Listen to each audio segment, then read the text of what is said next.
तर भविष्यात शरद पवार अजित पवारांसह एकत्र महाविकास आघाडीत येतील असा दावा देखील खासदार संजय राऊतांनी केलाय। अजित पवारांना सत्तेतून बाहेर पडावं लागेल असंही राऊत म्हणाले। यावर आता राष्ट्रवादीच्या सूरज चव्हाणांनी देखील प्रत्युत्तर दिलंय, पाहूयात।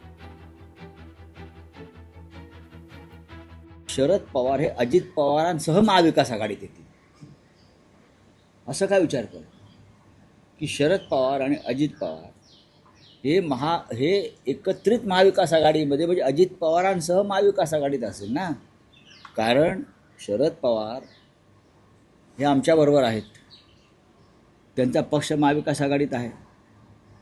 अजित पवार हे महायुतीमध्ये आहेत, तरीही त्यांनी महाविकास आघाडीबरोबर पाठ लावलेला आहे। अशा वेळेला त्यांच्यावर तिथे कारवाई होईल आणि आमच्या माहितीनुसार आणि खात्री मला अशी आहे की भविष्यामध्ये शरद पवार अजित पवार एकत्रित महाविकास आघाडीत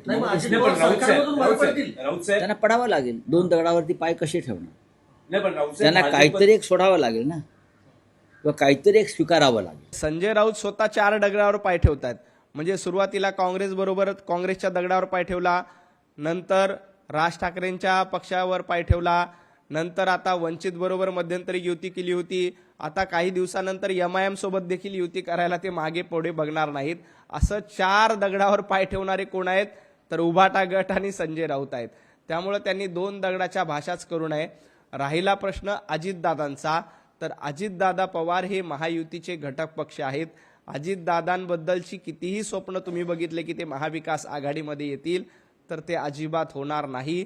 अफवांची फॅक्टरी पसरवणं एवढंच संजय राऊत यांचं सकाळी काम असतं। या अफवांच्या फॅक्टरीला अजितदादा कधीही बळी पडणार नाहीत। सर्व पक्षांनी राजकीय अनुकूल वातावरण पाहून त्या ठिकाणी आघाडी युती केलेली आहे।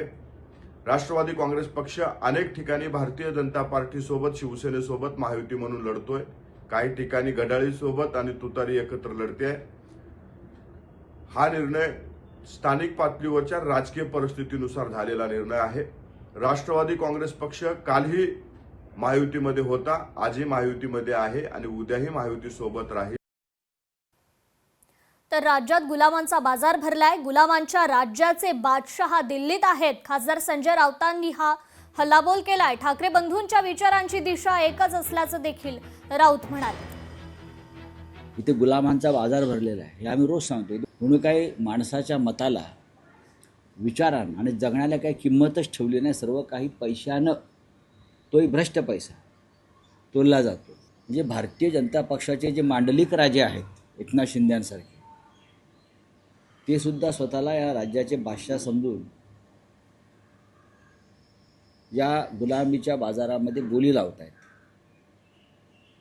आणि या गुलामांच्या राज्याचे 2 बादशाह दिल्लीमध्ये बसले आहेत हे काल उद्धवजींनी सांगितलं। आणि त्यांची गुलामी आम्ही पत्करणार नाही, महाराष्ट्र पत्करणार। तर राज ठाकरे उद्धव ठाकरेंना सोडून जातील त्याची काल सुरुवात झाली। भाजप प्रवक्ते नवनाथ बन यांनी हा दावा केलाय। राज ठाकरे उद्धव ठाकरेंचं भाषण ऐकायलाही थांबले नाहीत। राज ठाकरे भाषण ऐकण्याऐवजी वाढदिवसाला निघून गेले, तर उद्धव ठाकरेंचं भाषण म्हणजे कॉमेडी सर्कस असते असाही हल्लाबोल नवनाथ बन यांनी केलाय। पुढची लवचिक भूमिका हीच असेल की राज ठाकरे उभाटा गटापासून दूर गेलेले आपल्याला बघायला मिळतील। कालचा मेळावा झाला।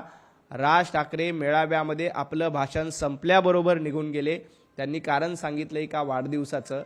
हरकत नाही, ती राज ठाकरे यांचं वैयक्तिक कारण असेल, परंतु राज ठाकरे यांनी मनसैनिकाला देखील संदेश दिलाय की उद्धव ठाकरेंसोबत मी नाही, मी उद्धव ठाकरेंसोबत राहणार नाही।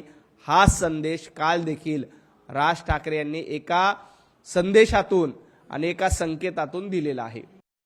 ज्यांच्या सर्कसीमध्ये सगळे जोकर भरलेले आहेत, विदूषक भरलेले आहेत, त्यांनी इतरांना गुलाम म्हणणं म्हणजे सगळ्यात मोठा विनोद आहे। तुम्ही रोज सकाळी उठून विदूषकाचं काम करता आणि महाराष्ट्राला एंटरटेनमेंट करण्याचं काम करतात। तुम्ही सुद्धा देखील सर्व जोकरांचे एक जोकर आहात। त्यामुळे खऱ्या अर्थानं महाराष्ट्राचे जोकर कोण असतील तर जोकर नंबर 1 उभाटा गट आहे आणि जोकर नंबर 2 हे संजय राऊत आहेत।